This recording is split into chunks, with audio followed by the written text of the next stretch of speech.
शिव कौन है? ईश्वर, पुरुष या पौराणिक कथा? शिव कौन है?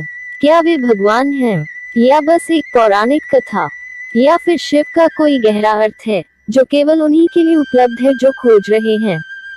भारतीय आध्यात्मिक संस्कृति के सबसे अहम देव महादेव शिव के बारे में कई गाथाएं और दंतकथाएं सुनने को मिलती हैं। क्या वे भगवान हैं या केवल हिंदू संस्कृति की कल्पना है, या फिर शिव का एक गहरा अर्थ है जो केवल उन्हीं के लिए उपलब्ध है, सत्य की खोज में है? शिव का अर्थ। जब हम शिव कहते हैं तो हमारा इशारा दो बुनियादी चीजों की तरफ होता है। शिव का शाब्दिक अर्थ है जो नहीं है। शिव शून्य है। आज के आधुनिक विज्ञान ने साबित किया है कि इस सृष्टि में सब कुछ शून्यता से आता है और वापस शून्य में ही चला जाता है। इस अस्तित्व का आधार और संपूर्ण ब्रह्मांड का मौलिक गुण ही एक विराट शून्यता है। उसमें मौजूद आकाशगंगाएं केवल छोटी मोटी गतिविधियां हैं जो किसी फुहार की तरह हैं। उसके अलावा सब एक खालीपन है जिसे शिव के नाम से जाना जाता है। शिव ही वो गर्भ है जिसमें से सब कुछ जन्म लेता है, और वही वो गुमनामी है जिनमें सब कुछ फिर से समा जाता है। सब कुछ शिव से आता है और फिर से शिव में चला जाता है। शिव अंधकार है तो शिव को अस्तित्वहीन बताया जाता है, एक अस्तित्व की तरह नहीं। उन्हें प्रकाश नहीं, अंधेरे की तरह बताया जाता है। मानवता हमेशा प्रकाश के गुण गाती है क्योंकि उनकी आंखें सिर्फ प्रकाश में काम करती है, वरना सिर्फ एक चीज जो हमेशा है वो अंधेरा है। प्रकाश का अस्तित्व सीमित है क्योंकि प्रकाश का कोई भी स्रोत, चाहे वो एक बल्ब हो या फिर सूर्य, आखिरकार प्रकाश बिखेरना करना बंद कर देगा। प्रकाश शाश्वत नहीं है, ये हमेशा एक सीमित संभावना है क्योंकि इसकी शुरुआत होती है और अंत भी। अंधकार प्रकाश से काफी बड़ी संभावना है। अंधकार में किसी चीज के जलने की जरूरत नहीं, अंधकार हमेशा बना रहता है। अंधकार शाश्वत है। अंधकार सब जगह है। वो एक अकेली ऐसी चीज है जो हर जगह व्याप्त है।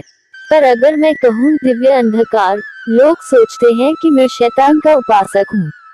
सच में पश्चिम में कुछ जगहों पर ये फैलाया जा रहा है कि शिव राक्षस हैं।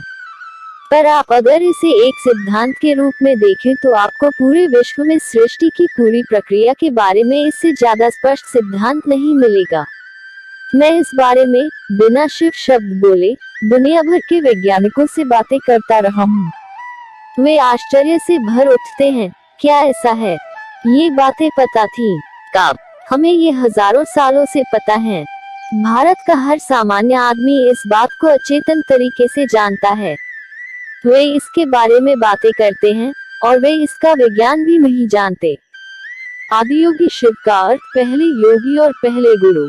दूसरे स्तर पर जब हम शिव कहते हैं तो हम एक विशेष योगी की बात कर रहे होते हैं, वे जो आदियोगी या पहले योगी हैं, और जो आदि गुरु या पहले गुरु भी हैं। आज हम जिसे यौगिक विज्ञान के रूप में जानते हैं उसके जनक शिव ही हैं।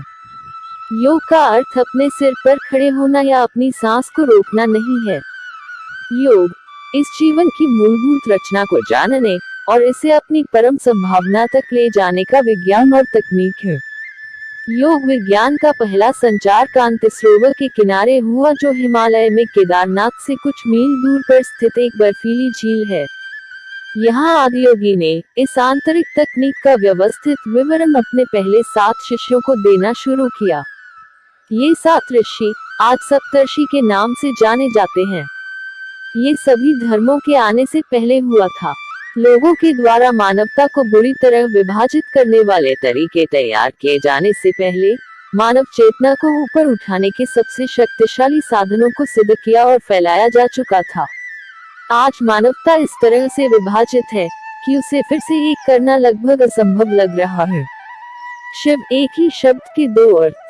तो शिव शब्द वो जो नहीं है और आदियोगी दोनों की ही ओर संकेत करता है, क्योंकि बहुत से तरीकों से ये दोनों पर्यायवाची हैं। ये जीव जो एक योगी है और वो शून्यता जो सृष्टि का मूल है, दोनों एक ही है।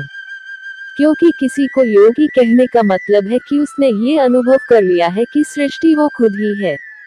अगर आपको इस सृष्टि को अपने भीतर एक क्षण के लिए भी बसाना है तो आपको वो शून्यता बनना होगा। सिर्फ शून्यता ही सब कुछ अपने भीतर समा सकती है। जो शून्य नहीं, वो सब कुछ अपने भीतर नहीं समा सकता। एक बर्तन में समुद्र नहीं समा सकता। ये ग्रह समुद्र को समा सकता है, पर सौर्य मंडल को नहीं समा सकता। सौर्य मंडल ग्रहों और सूर्य को समा सकता है, पर बाकी की आकाशगंगा को नहीं समा सकता। अगर आप इस तरह कदम दर कदम आगे बढ़े, तो आखिरकार आप देखेंगे कि सिर्फ शून्यता ही हर चीज को अपने भीतर समा सकती है। योग शब्द का अर्थ है मिलन। योगी वो है जिसने इस मिलन का अनुभव कर लिया है। इसका मतलब है, कम से कम एक क्षण के लिए वो पूर्ण शून्यता बन चुका है। शिव शब्द के दो अर्थ, योगी शिव और शून्यता, एक तरह के पर्यायवाची हैं, पर फिर भी वे दो अलग अलग पहलू हैं। क्योंकि भारतीय संस्कृति द्वंद्व से भरी है, इसलिए हम एक पहलू से दूसरे पहलू पर आते जाते रहते हैं। एक पल हम परम तत्व शिव की बात करते हैं, तो अगले ही पल हम उन योगी शिव की बात करने लगते हैं जिन्होंने हमें योग का उपहार दिया है। शिव के बारे में लोगों की कल्पना। यह अफसोस की बात है कि शिव का परिचय ज्यादातर लोगों को भारत में प्रचलित कैलेंडरों के जरिए ही हुआ है, जिसमें उन्हें भरे भरे गाल वाले नीलवर्णी व्यक्ति के रूप में दिखाया गया है। उसकी वजह सिर्फ इतनी है कि कैलेंडर कलाकारों को इस चेहरे से अलग कुछ सूझा ही नहीं। अगर आप कृष्ण बनाने को कहेंगे, तो कलाकार उसके हाथ में एक बांसुरी थमा देंगे। राम बनाने को कहेंगे, तो उसके हाथ में धनुष दे देंगे। और अगर आप शिव बनाने को कहेंगे तो सिर पर चांद बना देंगे। बस काम हो गया। तो दोस्तों, इस वीडियो का दूसरा पार्ट कल की वीडियो में देखने और सुनने को मिलेगा, जिसमें हम आप लोगों को भगवान शिव के 12 ज्योतिर्लिंग के बारे में पूरी कहानी सुनाएंगे और आपको पूरा एंटरटेनमेंट करवाएंगे। तो दोस्तों, मिलते हैं नेक्स्ट वाली वीडियो में। वीडियो को यहाँ तक देखने के लिए आप सभी का आभार। बड़ों को नमस्कार, छोटों ढेर सारा प्यार। Thanks for watching.